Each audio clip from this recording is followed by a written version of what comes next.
no sabemos qué va a pasar y después se resuelve, ¿no? Y nos gusta eso, ¿no? Cuando las cosas ocurren de esa forma, pues nos gusta. Ha sido llamado la obra literaria más grande jamás escrita. Otro escritor llamó la historia de Ruth la Cenicienta de la Biblia, ¿no? Porque es como que empieza tan mal, tan oscuro, tan...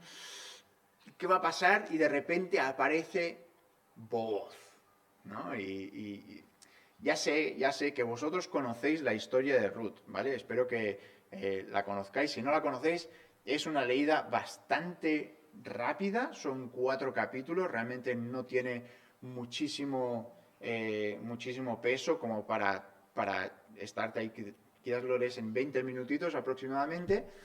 Y el escritor se asume que era Samuel. Esto fue escrito durante el tiempo de los jueces y es curioso porque, claro, el libro de Ruth, aunque tiene algunas referencias a Dios, unas referencias indirectas, tampoco es que oren mucho a Dios, no hay oraciones directas, pero sí que sale Dios, pero no hay profecía, no hay milagros. Entonces, si hay que hablar de un tema en este libro, bueno, podríamos hablar de 2 temas. Uno es el evidente, que es el que da el título, por así decirlo, a esta serie, que es un título bastante básico, bastante común, ¿vale? Es redención. Y es porque realmente vemos a Ruth siendo perseguida por la gracia de Dios. Vemos a Ruth siendo una persona que Dios la está buscando. Y de formas que realmente no nos esperábamos. No teníamos ni idea que iba a ocurrir de esa forma. Pero el tema que está yendo por debajo, como si fueran unas fuentes subterráneas, es lo que comúnmente llamamos la providencia de Dios. Es el hecho de que Dios está orquestando todas las cosas, incluso, ojo con lo que voy a decir, los errores. Pero ahí en errores hay un asterisco, no lo veis porque lo acabo de decir, pero hay un asterisco, hay en errores. Y si miráis al pie de la página de errores, del asterisco, veis que pone aparentes. Lo que a nosotros nos puede parecer un error humano y lo que en realidad era un error, era algo que no se tendría que haber pasado, ¿sabes qué hace Dios? Dios lo usa. Y lo usa para bien. ¿Te acuerdas de José? ¿No? Me encantan esas palabras de José. Vosotros lo quisisteis para mal, pero Dios lo usó para bien. Y para mal, José estuvo en la cárcel, le metieron en un pozo, lo vendieron como esclavo. O sea, cosas que dices, no, eso no está bien. Pero Dios lo usó para bien.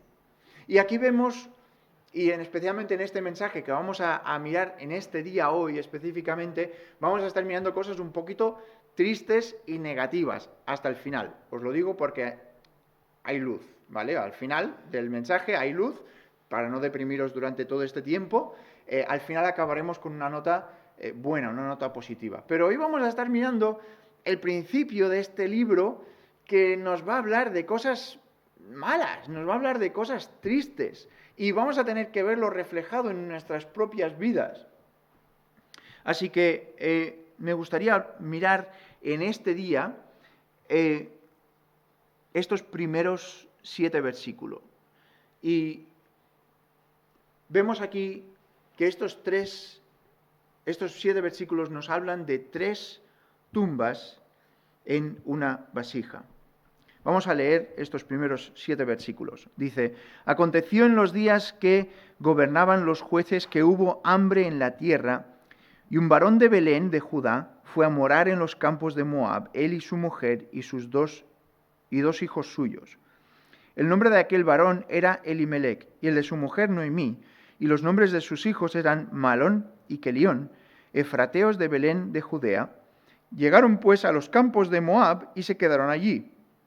Y murió Elimelec, marido de Noemí, y quedó ella con sus 2 hijos, los cuales tomaron para sí mujeres moabitas. El nombre de una era Orfa, y el nombre de la otra Ruth, y habitaron allí unos 10 años. Y murieron también los 2, Malón y Kelión, quedando así la mujer desamparada de sus 2 hijos y de su marido. Entonces se levantó con sus nueras y regresó de los campos de Moab, porque oyó en el campo de Moab que Jehová había visitado a su pueblo para darles pan. Salió pues del lugar donde había estado y con ella sus 2 nueras, y comenzaron a caminar para volverse a la tierra de Judá. Y aquí dejamos nuestra lectura para hoy. Vamos a orar y comenzaremos con el estudio. Señor, te damos muchísimas gracias por tu palabra, gracias por este pequeño libro de Ruth, gracias que podemos estudiarlo y escudriñarlo y aplicarlo a nuestras vidas. Te quiero pedir que tú nos hagas ver y entender las grandes cosas que tú tienes para nosotros en este libro que pues parecería simplemente una historia bonita, pero podemos tomarlo y aprender tantas cosas de los personajes y también de cómo obras tú en las vidas de las personas comunes y corrientes. Gracias por tu amor con que nos has amado. En el nombre del Señor Jesús. Amén. Pues se nos dice que Elimelec lleva a su familia a un lugar llamado Moab. Ahora, Moab estaba ubicado al otro lado del río Jordán, al este de la tierra prometida. Estaba habitado por personas que adoraban a dioses paganos, no eran israelitas, eran, como su nombre indica, moabitas, ¿vale? Moabitas. Ahora, los moabitas eran descendientes de un hombre llamado Moab, que era hijo de una relación incestuosa entre Lot y su hija, ¿vale? Entonces, este Moab viene de esa relación.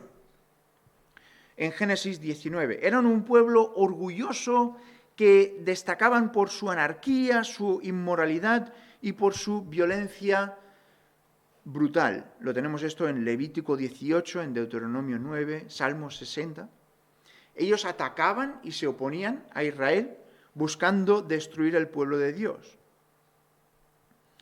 Este era un pueblo opuesto a Dios y a sus caminos. De hecho, en este versículo que tenéis aquí, en Salmos 60 y versículo 8, vamos a leerlo aquí un segundito, porque merece la pena mirar lo que dice Dios acerca de Moab.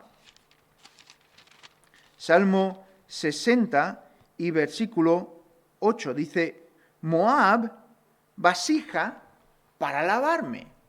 Ahora, esto no es una vasija para ser utilizado para beber, sino que era una vasija de las más destartaladas que habían en la casa, que se utilizaba para lavar los pies, y era la vasija mala, por así decirlo. No sé si tú tienes de estas vasijas en tu casa o no, pero cuando tu hijo o tu hija te dice, mamá, quiero utilizar algo para pintar, ¿no? ¿Y tú qué jarro le vas a dar? ¿Qué recipiente le vas a dar? ¿Las copas de cristal preciado? No. ¿Qué le vas a dar? Pues mira, coge un tarro, ¿no? O sea, mira, esto de la mermelada que hemos lavado, pues toma, te lo puedes usar, porque si se ensucia tanto que no se puede recuperar, ¿qué pasa? No pasa. Esa es esta palabra. Cuando está hablando de esta vasija, es este desprecio, de decir, mira, no es nada importante, es esta vasija de lo más bajo.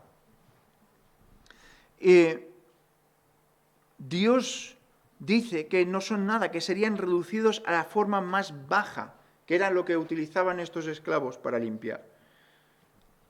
Sin embargo, Ruth, ¿qué era? Moabita. ¿Y eso qué nos dice de Dios? Que aunque tú vivas y seas de ese pueblo que Dios dice, eres de lo más bajo, de lo que utilizan los siervos en su esclavitud y es lo más despreciado, si te arrepientes, te voy a usar. Y puedes ser mío.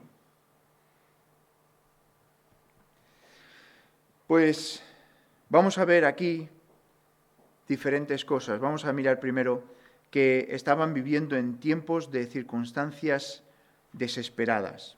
Y hubo una hambruna triple en la tierra. La primera hambruna era una hambruna material en la tierra. El primer versículo nos dice que aconteció en los días que gobernaban los jueces que hubo hambre en la tierra. ¿A qué se refiere esto? Pues era un tiempo de escasez prolongada. Había un tiempo largo que no había alimento para comer. Y en ese momento Israel estaba pasando por otro tipo de hambre también. Había una hambre moral en la tierra. ¿Os acordáis el tiempo de los jueces?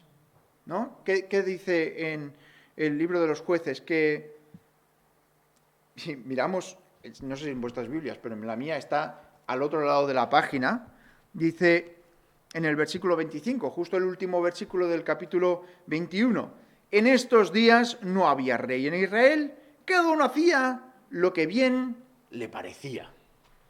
¿Eso qué es? Hago lo que me da la gana. Hago lo que yo quiero. Y nadie me puede decir si está bien o está mal. Eso le llamamos relativismo. El hecho de que, bueno, si para ti está bien, ¿os suena eso o no? No. Yo no puedo condenar eso porque si para ti está bien, pues tú hazlo. Yo no lo voy a hacer. Pero tú estás en todo tu derecho de poder hacer eso.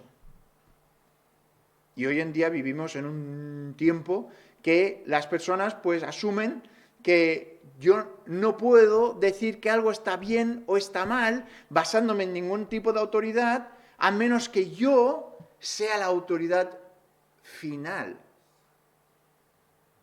Jueces 21, 25. Cada uno hace lo que mejor le parece. Fueron días aquí en los días de Ruth, de Noemí, de Elimelec, que eran marcados por la idolatría, la religión falsa, el robo, la embriaguez, la perversión sexual, la violencia, la división nacional, la guerra civil, la incredulidad extrema. Días que no son muy diferentes a los días que vivimos hoy en día. Pero también había lo que hemos puesto aquí como una hambruna misionera en la tierra. A menudo en el periodo del Antiguo Testamento Dios usó la hambruna como una herramienta de disciplina. Él quería llamar de vuelta a su pueblo para que volvieran a estar con Él. Y a menudo, a medida que pasamos por esta vida, Dios también orquestará estas experiencias de hambruna para nosotros. Puede tomar la forma de una hambruna financiera cuando hay más mes que dinero. Y parece que estás en el día 17 y es lo que queda en la cuenta, 17. Y dices, ¿cómo voy a llegar?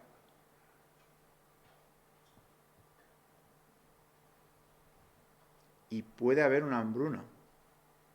Y puede haber una falta financiera, una falta de dinero y una escasez donde dices, apretaos el cinturón. No, ¿sabéis qué? Voy a vender el cinturón.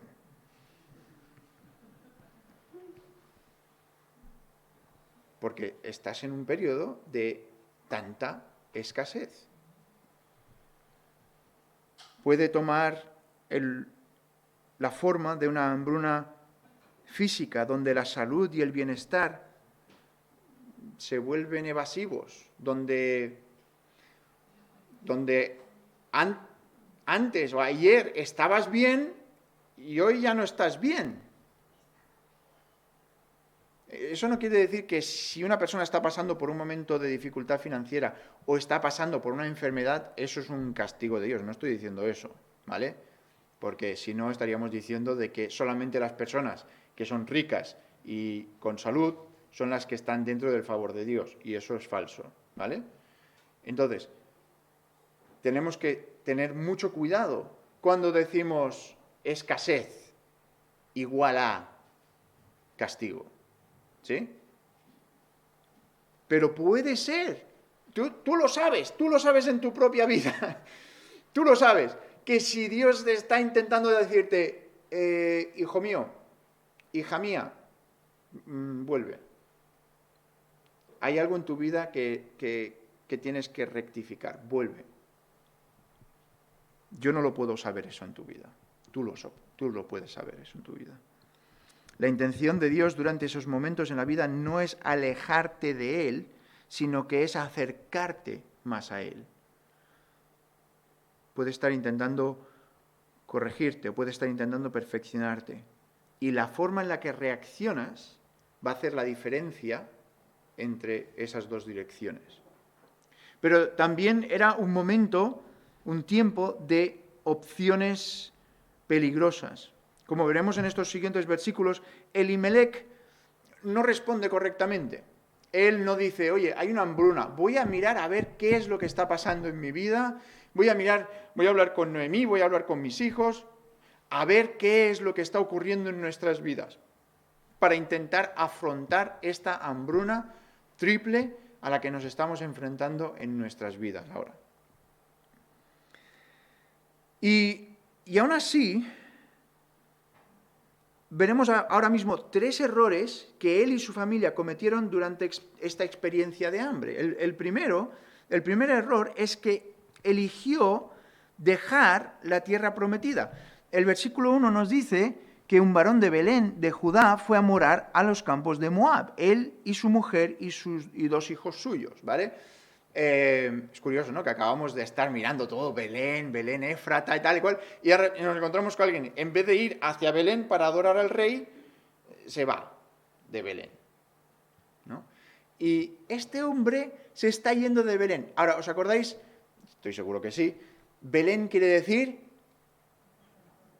casa de pan, en medio de el hambre. Vivimos en la casa de pan y aquí hay hambre. Tenemos este dicho, ¿no? En casa de herrero, cuchara de palo, o cuchillo de palo. O cuchillo de palo sería un poco... cuchara mejor, cuchara. Pili es cuchara, ¿verdad? Pili es mi referencia aquí para todas cosas, todas cosas de dichos. Belén, casa de pan, y no hay pan. Hay escasez. Y de hecho nos dice que él es de Belén, de Judá. Y Judá quiere decir alabanza. Y precisamente no había mucha alabanza en ese momento. Así que no había pan en la casa de pan y no había razón para regocijarse en la alabanza. Sin embargo, mientras que en las ubicaciones geográficas no estaban a la altura de sus nombres, Elimelec tampoco estaba a la altura de su nombre, porque quiere decir, mi Dios es rey. Y él estaba poniendo su rey en otras cosas. Él estaba diciendo, oye, me preocupa más lo que está ocurriendo con mi familia y voy a salirme de donde estoy para ir a solucionar yo mi propio camino. Si eso hubiera sido cierto acerca de este hombre, habría sabido que los valles de Dios no duran para siempre. Sabes que Dios nos puede poner en algún valle en algún momento, pero no te va a dejar allí, ¿verdad? ¿Alguien se ha quedado en el valle toda su vida? ¿Alguien aquí? ¿Verdad que no?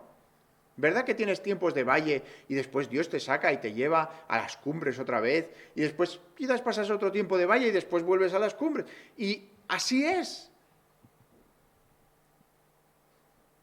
Pero quiero que pienses esto un segundito. Esto yo no había caído hasta que no empecé este estudio. Elimelec se va de Belén porque está buscando pan, ¿verdad? Pero tiene un pariente que se llama Booz, que vive en Belén. Y Booz no se va. ¿Lo habías pensado eso o no? Yo no lo había pensado. Claro, Booz lo vemos después, ¿no? Cuando vuelven. Pero Booz estaba vivo cuando pasó todo esto. Cuando se van. Booz ya era pariente. Y Booz no lo pasó tan mal. Y Elimelec podría haber parado, aquí estamos haciendo suposiciones, ¿no? Pero podría haber parado y se podría haber quedado, quizás sufrir ese valle, en vez de intentar solucionar por su propia fuerza. Ahora, ¿os acordáis lo que dije al principio de que incluso en los errores Dios obra? Pues aquí vemos este ejemplo clarísimo. Este hombre se equivoca. Este hombre hace algo que no tendría que haber hecho, pero lo hace. ¿Y sabes qué hace Dios? Lo usa. Porque Dios ya sabía lo que este hombre iba a hacer y coge ese evento y lo incorpora, lo usa para que venga, spoiler, el rey David. Ya lo sabías, ya lo sé, pero Dios usa a Ruth en el linaje del rey David. Y tú dices, pero espera, entonces, ¿fue un error que Elimelec se fuera a Moab o no? ¿Fue un error o no? Yo creo que sí. Pero Dios lo usó. Al igual que yo me puedo equivocar en mi vida y Dios usa el hecho de que yo me haya equivocado para su gloria y que redunde, para que otras personas puedan crecer y aprender y lo usa para los designios que Él tenga, yo no lo sé. El hecho de que yo me equivoqué no quita que no hubieran unas consecuencias. Ahora, esto es una escena que se repite muchísimo en la familia de Dios. Muchas veces una persona puede llamarse cristiano, que es, pues, uno semejante a Cristo, ¿no? Y no vivimos conforme a nuestro nombre, ¿verdad? Podemos decir, Elimelec, hombre, tendrías que haber mirado tu nombre en el registro hebreo. ¿Pero nosotros qué? Tenemos el nombre de cristiano, pero a veces, ¿qué hacemos? No vivimos conforme a nuestro nombre, ¿verdad?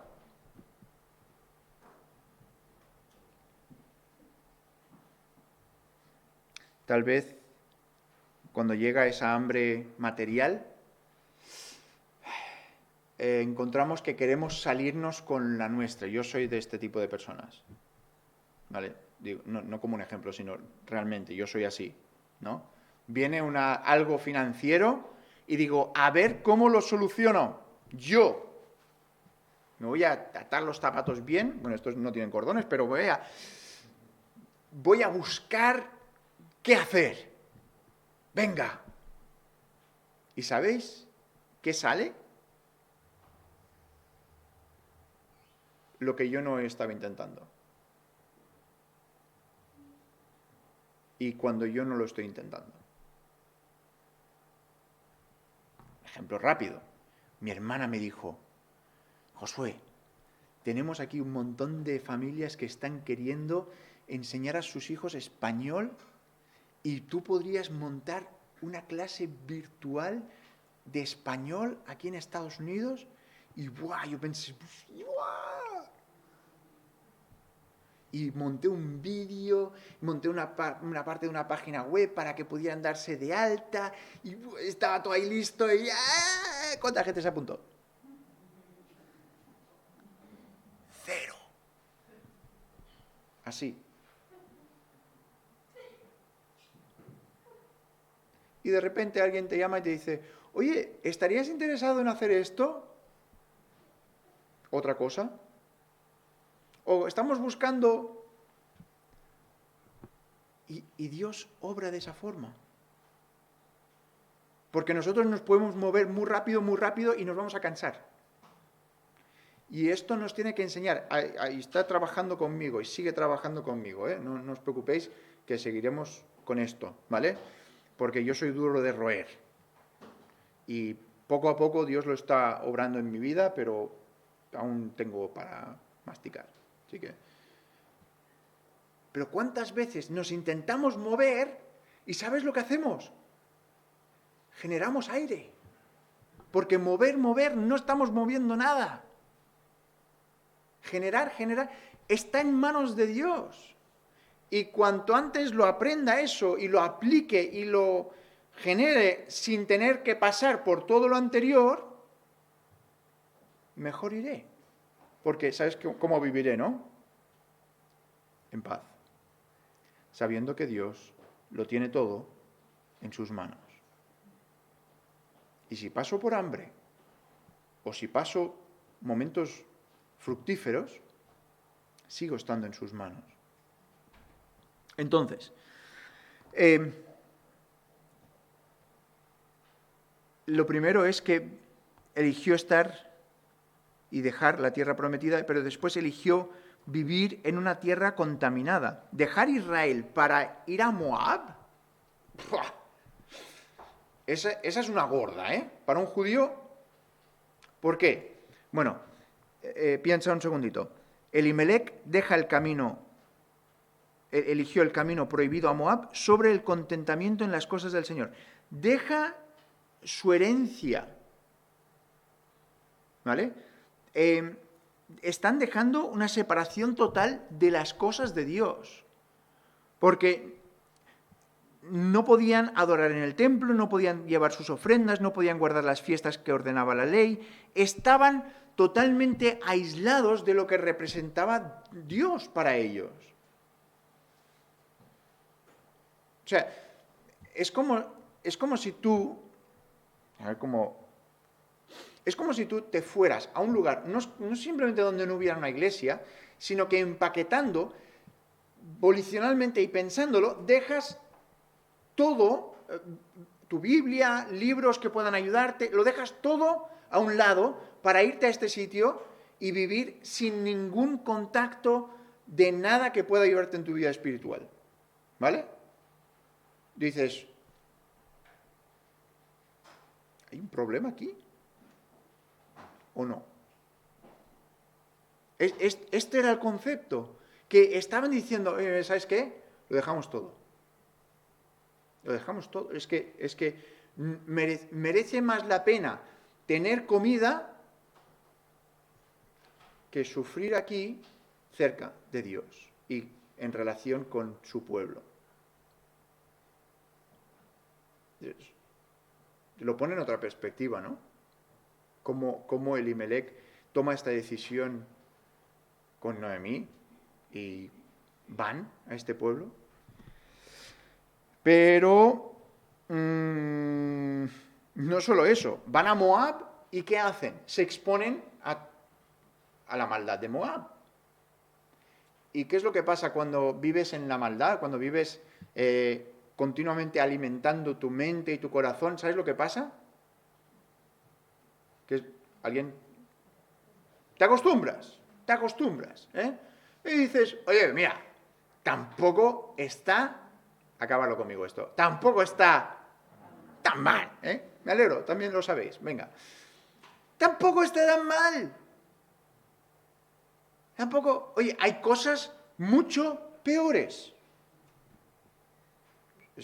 Sí, sí. Nosotros ayer, creo que era, estábamos viendo en las devociones que no hay dos cosas para escoger. Hay tres cosas para escoger. Lo malo, lo bueno y lo mejor. O sea, en tu vida ¿no te ha dado la impresión muchas veces que esto sí que es malo, esto es lo bueno, pero es como quedarte corto? Porque hay otra opción que va más allá. Míralo, por ejemplo, en tus relaciones con las personas, ¿vale? ¿Te llevas bien con esa persona? Sí, no la estoy matando. Me alegro. Eso sería malo. Bueno, pero, ¿sabes? No le hablo mal porque no le hablo. ¿Vale? Pero eso no es lo mejor. ¿A qué no? ¿Qué es lo mejor? Poder dar de gracia. Y es esta gracia que está persiguiendo a esta familia. Y les persigue porque Dios tiene un plan. Dios tiene un propósito.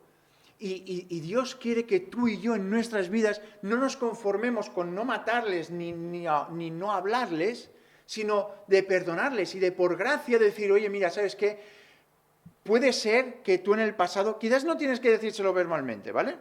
Quizás tú te lo tienes que decir a ti mismo imaginándote que está delante, ¿vale?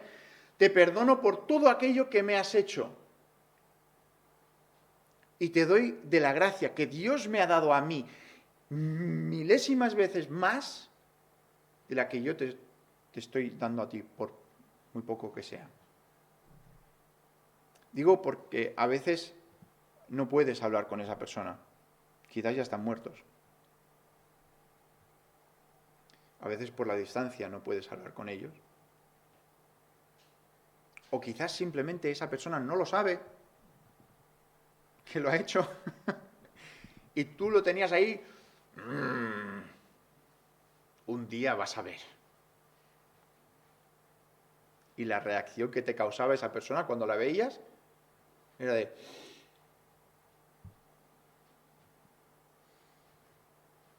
Bueno, ¿de qué estábamos hablando?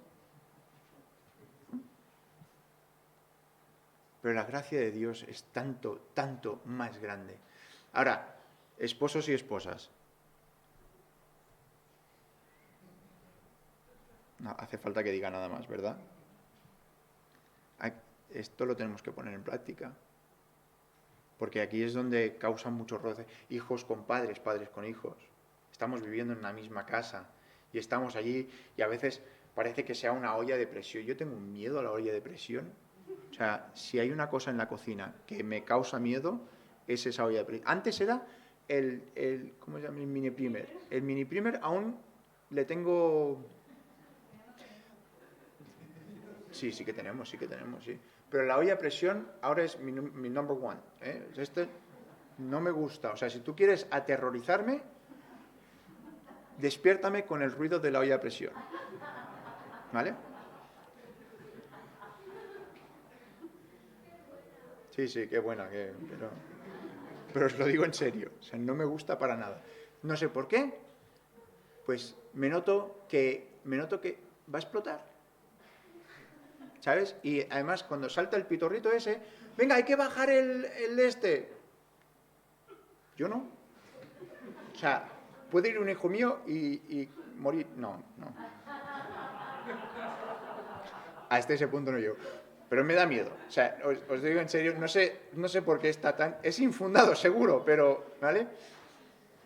Pero nuestra casa puede llegar a ser una olla a presión, ¿verdad? Estamos ahí todos conteniéndonos.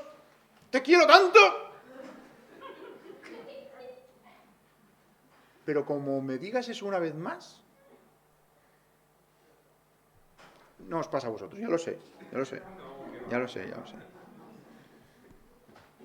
el amor de Dios y su gracia ha sido, no Dios dice, mira, vamos a coger aquí con un poquito para darle medicina a los niños, ¿no? Un cuentagotas, toma, un poquito de gracia. ¿Qué ha hecho Dios con nosotros? Ha inundado nuestras vidas de gracia. ¿Sí? ¿Y qué nos dice en el Nuevo Testamento? De gracia recibisteis, ¿qué tenemos que dar? No es dar gracia, sino dar gracia.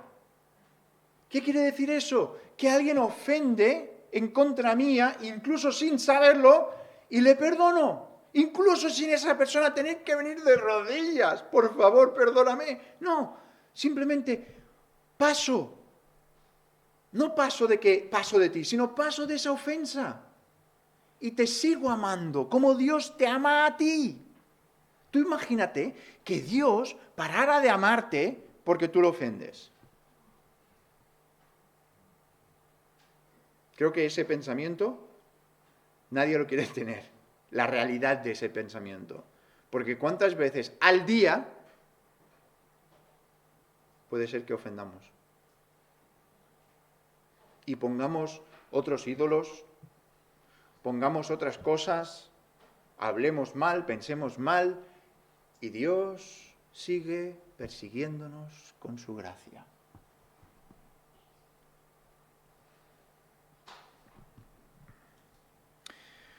Pero, en tercer punto aquí, eligió quedarse en una tierra extraña. Nos dice aquí, en el versículo 2, al final de todo, dice, y se quedaron allí. La palabra y se quedaron allí quiere decir existieron allí, se quedaron, se mantuvieron, es su lugar de residencia. Esto puede indicar que no solamente Elimelec y su familia entraron en Moab, sino que Moab también se metió en ellos. ¿Quién sabe hasta qué punto cayó esta familia en el pecado y en la sociedad de Moab? Ahora, estoy seguro que cuando empezaron y fueron a Moab, se dijeron las famosas palabras: será por un poco de tiempo. Famosas palabras, ¿verdad? No es para siempre, será por un poco de tiempo. Voy a hacer esto durante un poco de tiempo y después ya cambiarán las cosas. ¿Sabes qué?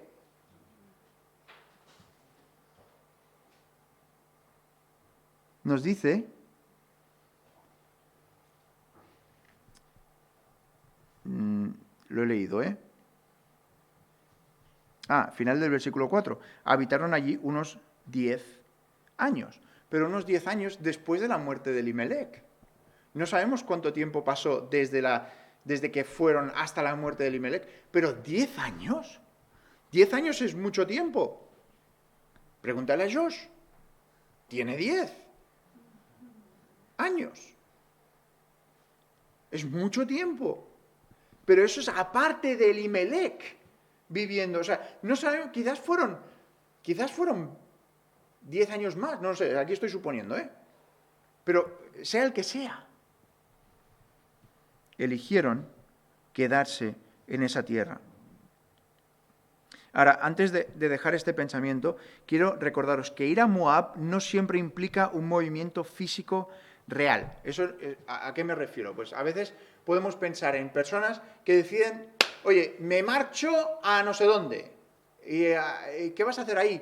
Pues voy a, no sé, voy a hacer algo y tú estás pensando, pero ahora mismo estás aquí arraigado, estás con tu familia, estás pudiendo asistir a una iglesia, estás disfrutando de la comunión con los hermanos, estás siendo de beneficio y tú, en tu cabeza, ¿no? Lo estás viendo y dices, te estás dejando tu Biblia y tus libros atrás para irte a un sitio, pero no será por mucho tiempo. Y a veces vemos esas decisiones que hemos conocido a personas que se han ido por diferentes razones y dices, ese cambio físico no ha ido muy bien. Tú, desde tu perspectiva, puedes pensar, ¿no? Pero es que a veces que irse a Moab no necesariamente tiene que haber un cambio físico.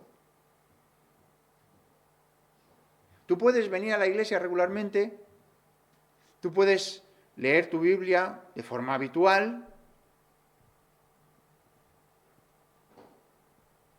pero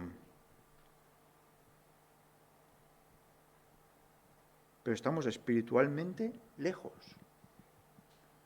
Y no dejamos que lo que Dios ha hecho en nuestra vida nos afecte a cómo tratamos a los demás.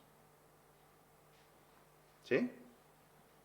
Dios ha sido tan bueno conmigo, pero tú la has hecho gorda conmigo. Y podemos ser hipócritas en ese aspecto.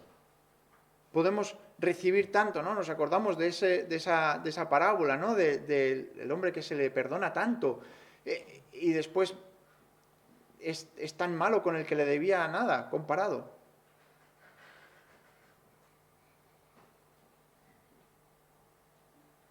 Cuando guardamos rencor y mala voluntad hacia los demás, cuando usamos nuestra lengua como armas de lucha en vez de herramientas de edificación, cuando permanecemos ciegos al error en nuestro propio corazón, ¿no? Vemos tan rápidamente lo que el otro ha hecho mal. Soy un experto en encontrar fallos en los demás. Soy tan bueno que lo pongo en currículum. ¿No? No estoy hablando de mí, a mí a veces me cuesta un poquito, pero hay personas que son... o sea, lo tenías todo bien y esa cosita ahí. Y dices, ¿y el resto? ¿No sirve de algo para cubrir eso?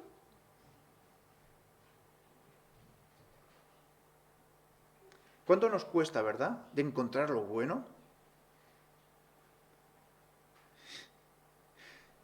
Se dice, ¿no? Esto cuando ves un fallo en una cosita, siempre lo notas eso. En vez de ver todo lo otro, siempre notas ese pequeño defecto. ¿Os pasa a vosotros o no? No lo habías visto antes, pero notas que en la pared hay una mancha. Y ahora cada vez que pasas por ahí, en vez de ver toda la pared, ves esa mancha. Eso con la pared tiene un fácil arreglo. ¿Vale? Tiras la pared. No. La pintas otra vez. Pero nos puede pasar con las personas, ¿verdad? Y eso es más peliagudo porque tú no puedes cambiar a una persona. No puedes. Esposos, ya sé que lo estáis intentando, pero esposas. Tú puedes orar, que Dios le ayude, pero no le vas a cambiar. Siento decepcionarte. Especialmente los que estéis recién casados ahora. Es como, ¿serio ya? Carlos me está ya... ¡No!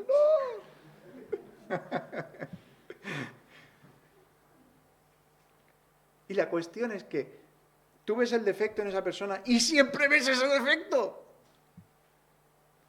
Es que, o sea, es una buena persona, pero cuando dice eso, o cuando hace eso, y es una pequeña mancha en toda la pared. ¿Me explico o no? Y es esa pequeña cosa que tú estás decidiendo fijarte en eso.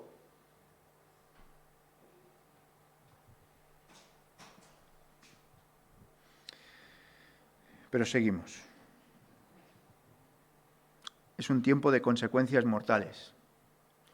El versículo 2 nos dice que había disciplina en ese hogar. Antes que Elimelec cargara a su familia para mudarse a Moab, es probable que ya se hubiera alejado de Dios en su corazón. Nadie se despierta una mañana y dice, oye, ¿sabes qué? Dejo a Dios. ¿Sabes qué? Ya estoy. No, es un proceso, es un camino que llega hasta ese punto. Vemos aquí esta enfermedad en los nombres de los dos hijos. Estoy seguro que alguna vez lo habéis escuchado esto. Malón y Kelión. Malón quiere decir enfermo y Kelión significa suspirando o consumiéndose. O sea, dos hijos que lo más seguro estaban mal. Ya, para empezar. Pero vemos inmediatamente después cuando el versículo 3 dice, y se quedaron allí en el versículo 3 y murió Elimelec. Hubo muerte en ese hogar, a pesar de su relación con el Señor, a pesar de las bendiciones de Dios, a pesar de la intervención del Señor en su familia, Elimelec se muda a Moab. Y lo que era una realidad en su corazón, lo llevó a cabo. ¿Sabes que eso es lo peligroso de entretener pensamientos?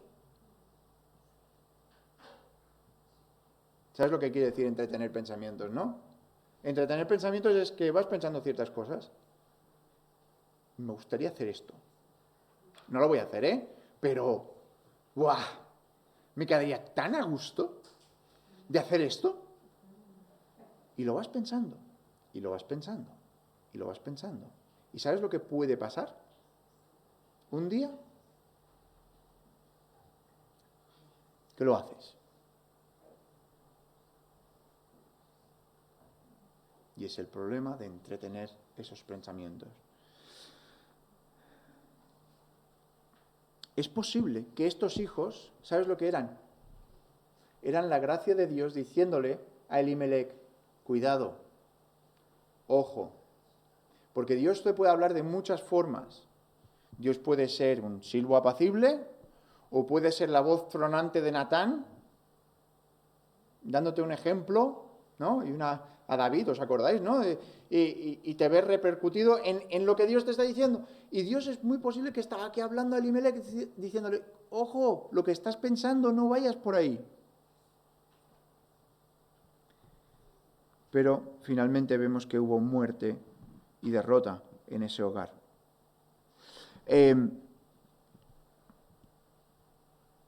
Los hijos también mueren. O sea, Noemí se queda con las dos nueras. Ahora, en esa sociedad tenemos que pensar que no es como en nuestra sociedad aquí, que si tú eras una viuda, eras lo más bajo, pero ella era viuda y además con dos nueras a cargo. Sus hijos habían muerto, o sea, ella se había quedado sin familia, en un lugar hostil, en un lugar que no era su pueblo.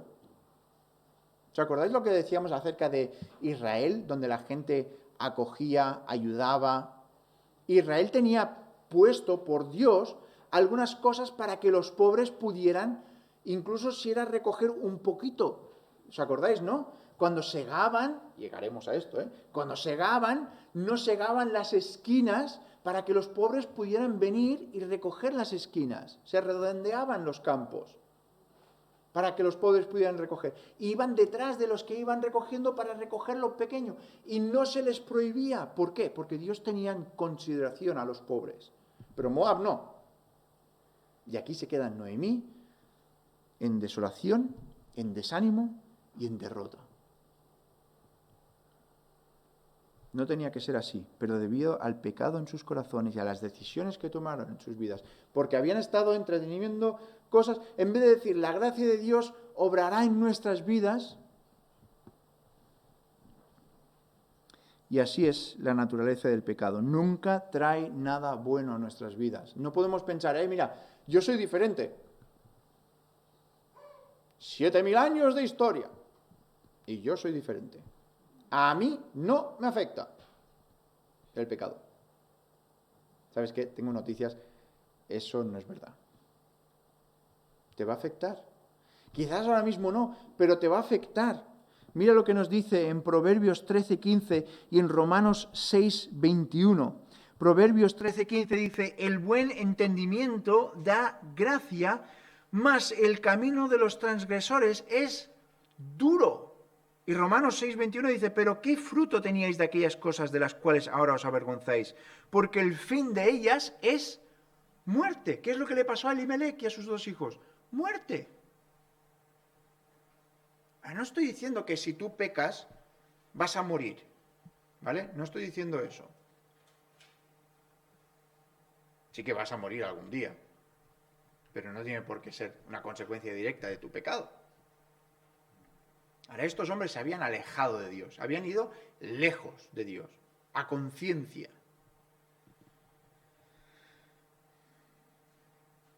Pero en los dos últimos versículos queremos mirar muy rápidamente. Un tiempo de cambios deliberados.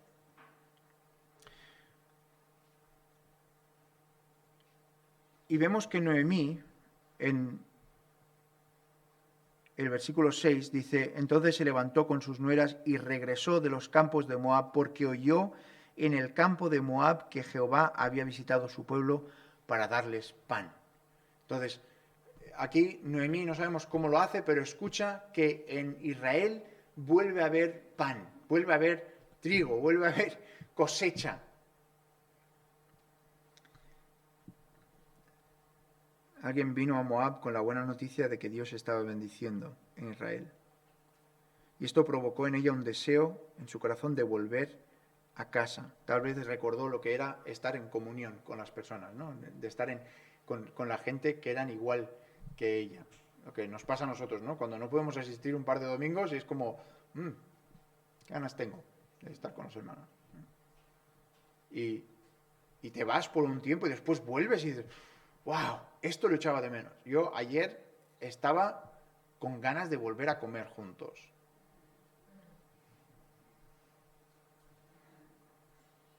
En serio. Ya sé que vosotros ahora es como, ¿por qué lo has tenido que decir? ¿No? Recordando lo que Dios nos tenía en ese pasado y ahora estamos pasando por este valle y podremos algún día, dentro de poco, pues volver a disfrutar de eso, si Dios quiere. No tomemos ninguna decisión rápida para intentar manipular las cosas conforme a lo que a nosotros nos va bien. Pero tenemos ganas de que vuelva el pan. Y aquí me encanta esto, porque me hace recordar a la parábola del hijo pródigo. En Lucas, ¿os acordáis de la parábola del hijo pródigo? Que tiene que pasar todo eso malo, hasta que está comiendo la comida de los cerdos, ahí con los cerdos, ¿no? Y está allí y hay un trocito que dice, y volviendo en sí. Y volviendo en sí es como, oye, ¿sabes qué? Ya estoy harto de intentar engañarme a mí mismo. ¿Sabes cuando te has dicho tú tantas cosas, pero en la realidad sabes que es otra? Eso es esto. Es este momento de volverse en sí. Y aquí Noemí está diciendo, estoy aquí en medio, estoy sola, ¿a quién estoy engañando? No. Hay un autor que a mí me gusta mucho, que tiene un libro que se llama Ajá. No, Alá, no, Ajá. A-J-A. ¿Sabéis de qué trata? Ajá. Es de la historia del hijo pródigo. Y es ese momento de ajá. Y en la imagen de la portada del libro es una bombilla. Es el momento ajá. Es este momento. Es el momento de realización, de darte cuenta que por donde vas no vas bien. De que estás intentando engañarte y decirte cosas a ti mismo que no son. Cuando volvió en sí. Tarde o temprano ese momento de realización llega a todos aquellos que se alejan de la casa del Padre. Llega un momento en que la niebla y la bruma del pecado se disipan por un momento y hay un momento de claridad y dices, ajá, no voy bien. Y entonces hay un tiempo de arrepentimiento. Esto me encanta porque dice, salió pues del lugar donde había estado y con ella sus dos nueras. ¿Vale? Entonces, imagínate, está Moab y entonces, ¿qué hace? Salió pues de donde estaba y se fue hacia donde había venido. ¿Y qué es eso? Literalmente la palabra en hebreo que utiliza allí es arrepentimiento. Es la que en otras partes aparece como arrepentimiento. Arrepentíos. Pues ella se arrepiente. Literalmente. Ella coge y dice, no, cambio mi dirección. Por eso decimos que arrepentimiento, en resumidas cuentas, es cambio. Es cambio. Es cuando tú paras de hacer una cosa y te das la vuelta y dices, no, no voy a seguir haciendo eso, voy a ir hacia... Es lo que hace el hijo pródigo. Dice, ya estoy de esto. Me arrepiento y ya está. Y coge y se levanta y se va a casa de su padre. Y Noemí coge sus nueras y empiezan a caminar hacia Belén. No sé qué tienes que hacer tú, no sé qué tengo que hacer yo, pero en ese momento tenemos que darnos cuenta de que no estamos yendo bien, hay algo que no está bien. Pero si nos quedamos ahí, ¿qué va a pasar? Tenemos que arrepentirnos, tenemos que decir, Señor, perdona mi tozudez. Puede ser tozudez espiritual, puede ser tozudez física, puede ser tozudez matrimonial, puede ser lo que sea. Pero es tozudez, ¿verdad? Nos estamos intentando engañar y decirnos a nosotros mismos, todo está bien, todo está limpito. Mira qué bonito, pero no lo toques, ¿eh?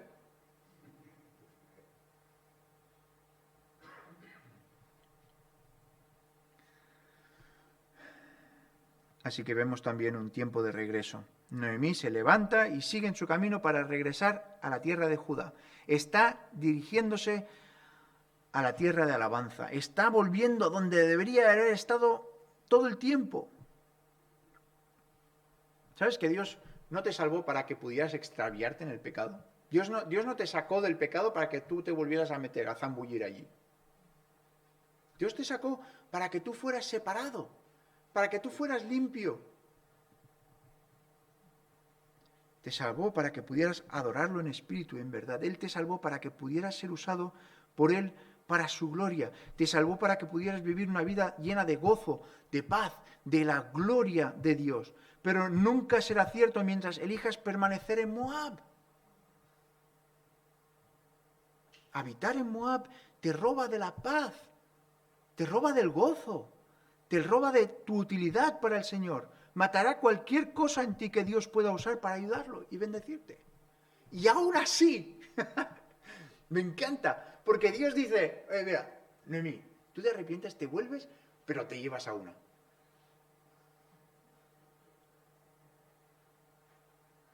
Y pone en el corazón de Ruth de decir, no me apartaré de ti. ¿Qué había en esta chica joven que dijera eso a su suegra?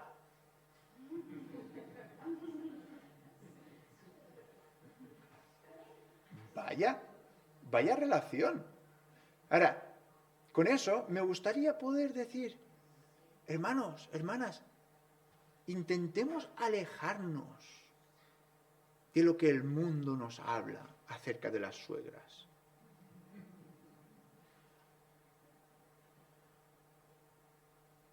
Si quieres otro ejemplo, mira Pedro que implora a Jesús que sane a su suegra.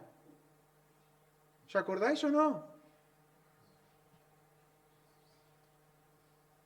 O sea, muchas veces se nos mete en la cabeza de que la relación con mi suegra tiene que ser una de... Cuidado, porque mi suegra está ahí para atacarme. Y la suegra tiene que también tener cuidado con su nuero, ¿no? Es decir, pero la Biblia ¿de qué habla? De gracia. Habla de gracia. Especialmente obviamente remarcando siempre dentro de que haya una comunión cristiana. Pero incluso cuando no la haya. Esta Ruth estaba diciendo, yo me aferro a ti, yo me agarro y donde tú vayas yo iré. No vamos a leer los versículos ahora, pero tu Dios será... ¿Qué estás diciendo, Ruth? Y con esa nota de esperanza acabamos hoy. Pero todavía tenemos mucha historia para ir por delante. Así que espero que, si no lo has leído ya, te animo a leer varias veces el libro de Ruth, seguidas, porque puedes hacerlo, un día y después otro día y después otro día, para ir cogiendo esta historia que tanto de bien nos va a hacer. Y espero que hoy podamos llevarnos a nuestro corazón el hecho de que tenemos que estar buscando a Dios en medio de estas dificultades, en medio de lo que se nos hace difícil estar en este valle, pero saber que Dios nos ha llamado para ser personas dando de su gracia. De gracia hemos recibido. Pues piensa, hoy, ¿cómo es esa relación con esa persona tan difícil? ¿Qué puedes hacer tú para demostrar la gracia de Dios que ha obrado en ti hacia ellos? Que el Señor nos ayude.